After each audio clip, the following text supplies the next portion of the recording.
నేను ఒక మహత్తరమైన కార్యక్రమానికి శ్రీకారం చుట్టినప్పుడు నాకు సరైన సమాచారం కూడా ఉంటే సరైన నిర్ణయాలు తీసుకుంటాం. నాకు సరైన సమాచారం లేకపోతే సరైన నిర్ణయాలు తీసుకోలేమనే ఉద్దేశంతో సమాచారం తీసుకొని అన్ని కోణాల్లో విశ్లేషించిన తర్వాతనే ఈ 94 మంది అభ్యర్థుల్ని ఈరోజు వడబోసి ఫైనలైజ్ చేశాం. ఇందులో కూడా మీరు చూస్తే ప్రజల మధ్య ఉండే వ్యక్తులు కానీ, ప్రజలు కోరుకునేవారు, ప్రజల ఆమోదయోగ్యం ఉండేవాళ్ళు, సమర్థవంతంగా ఎన్నికల్ని ఎదుర్కొని అవతల వాళ్ళతో పోటీపడే అభ్యర్థుల్ని ఎంపిక చేయడం జరిగింది. ఈరోజు ఈ 2 ఎక్సర్సైజుల్లో 118 పూర్తయినాయి. 94 మేము చేశాం, వారు 24లో 5 అనౌన్స్ చేశారు. మిగిలిన అభ్యర్థులను వారు కూడా ఎంపిక చేస్తారు. మొత్తం కలిసి 118 మంది అభ్యర్థులు మేము ఎంపిక చేసుకునే పరిస్థితికి వచ్చాం.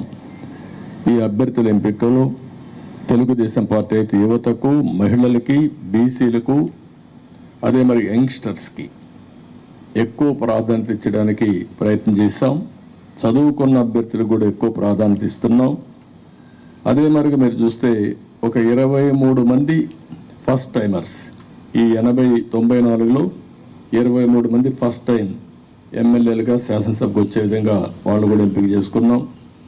వీళ్ళలో 3 డాక్టర్లు ఉన్నారు, రిటైర్డ్ ఐఏఎస్ ఆఫీసర్లు ఉన్నారు, విద్యావంతులు ఉన్నారు, 28 మంది పోస్ట్ గ్రాడ్యుయేట్స్ ఉన్నారు, 51 మంది గ్రాడ్యుయేట్స్ ఉన్నారు, బాగా 2 అయితే పిహెచ్డి కూడా ఉన్నారు. అదే మరిగా వైసీపీ అభ్యర్థులను ఒక్కసారి మీరు పోల్చి చూస్తే కడాన రెడ్ శాండిల్వుడ్ స్మగ్లర్స్ కూడా పెట్టేశారు. రౌడీల్ని, గూండాల్ని కాకుండా రెడ్ శాండిల్వుడ్ వ్యాపారం చేసేవాళ్ళు పెట్టారంటే ఆ డబ్బులు ఇంకా ఆ రెడ్ శాండిల్ వ్యాపారం చేసే వాళ్ళు ట్రాన్స్ఫర్లు కూడా చేశారు అక్కడి నుంచి. ఎందుకంటే బ్రహ్మాండమైన ప్రొడక్షన్ ఉంది అక్కడ, నాయకుల ప్రొడక్షన్ కూడా, నాట్ ఓన్లీ రెడ్ శాండిల్వుడ్ ప్రొడక్షనే కాదు. అలాంటి వాళ్ళని, రౌడీల్ని డబ్బులతో ట్రాన్స్ఫర్లు కూడా చేసి రాష్ట్రం అంతా స్ప్రెడ్ చేసే పరిస్థితికి వచ్చారు. ఈ విషయం కూడా ప్రజలు కూడా గుర్తుపెట్టుకోవాల్సిన అవసరం ఉంది. ఈరోజు మేము చేసిన అభ్యర్థుల్ని, ప్రజలకు జవాబుదారీతనంగా ఉండే అభ్యర్థుల్ని అటు జనసేన ఇటు తెలుగుదేశం పార్టీ ఇద్దరు కూడా చేశాం. ఈరోజు ప్రజల్లో తీవ్రమైన వ్యతిరేకత ఉంది. ఎంత వ్యతిరేకత ఉందంటే భయం కూడా అంత ఉంది. ఈరోజు మీరున్నారు ప్రెస్, మీ మీద సిరీస్ ఆఫ్ దాడులు జరిగాయి. సిరీస్ ఆఫ్ దాడులు జరిగితే మీరు ప్రతిఘటించాలి అని నిస్సాహితిలో మీరున్నారు. ఏమనుకో అంటే మనోధైర్యాన్ని కూడా కోల్పోయే పరిస్థితిలో ఉన్నారు. ఒక వ్యక్తి స్వేచ్ఛగా వాళ్ళ అభిప్రాయాలు చెప్పే స్వేచ్ఛ ప్రతి ఒక్క వ్యక్తికి ఉంది. అదేవిధంగా పత్రికా విలేకరులకి బాధ్యత ఉంది. అతనికి స్వేచ్ఛ ఉంది, మీకు బాధ్యత ఉంది. 4 ఎస్టేట్స్ ఏదైతే ప్రజాస్వామ్యంలో 4 పిల్లర్స్ అనేటివి చాలా ముఖ్యం. ఒక పక్క చట్టసభలు, ఎంపిక చేసే అభ్యర్థులు, అక్కడి నుంచి గెలిచిన అభ్యర్థులు చట్టాలు చేయడం. రెండోది కార్యనిర్వాహక అధికారులు, ఐపీఎస్ ఆఫీసును ఆల్ ఇండియా లెవెల్లో తెచ్చిపెట్టడం. మూడోది పత్రికా విలేకరులు ఎక్కడికక్కడ స్వేచ్ఛగా ఎవరేం చేసినా నిర్మోహమాటంగా ప్రజలకు చెప్పడం. ఎక్కడ తప్పు జరిగితే తప్పు జరిగిందని కోర్టుకెళ్ళి మళ్ళా మన హక్కులు కాపాడుకోవడానికి న్యాయ వ్యవస్థ.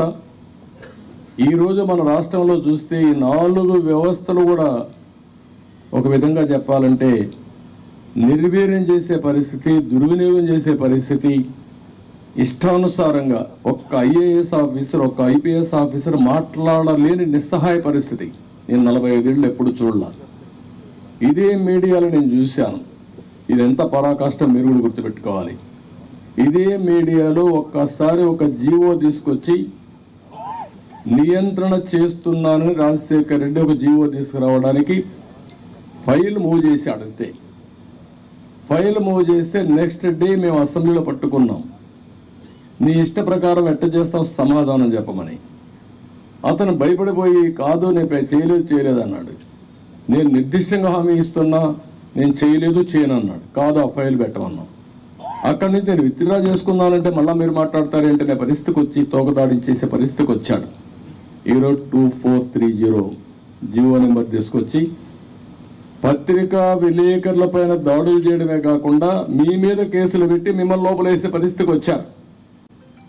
ఇది భారతదేశ చరిత్రలో ఎక్కడా జరిగిందని నేను అనుకోను. ఈరోజు ప్రజాధనంతో ప్రజల మీద కక్ష తీర్చుకోవడానికి న్యాయ వ్యవస్థను దుర్వినియోగం చేసే పరిస్థితికి వచ్చారు.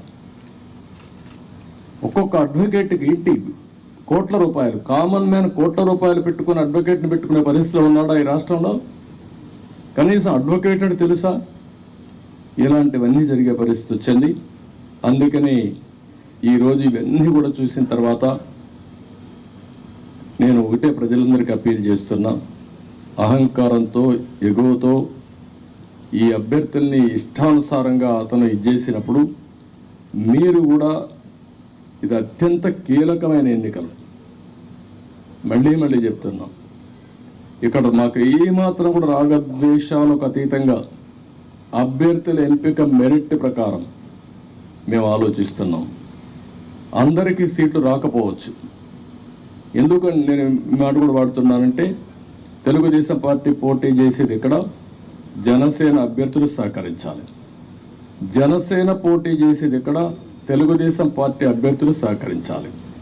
ఇద్దరూ కలిసి ఒక అవగాహనతో పనిచేస్తే ప్రజల్లో కూడా ఒక నమ్మకం ఏర్పడుతుంది, ఓటు బ్యాంక్ పెరుగుతుంది. ఎవరైతే ప్రజలు సహకరించాలని ఆలోచన ఉంటారో వాళ్ళకు ఉత్సాహం వస్తుంది. దానివల్ల గెలుపు ఈజీ అవుతుంది. గెలుపు అనేది ఎవరు ఆపలేరు. నేను చాలా స్పష్టంగా కూడా చెప్తున్నా.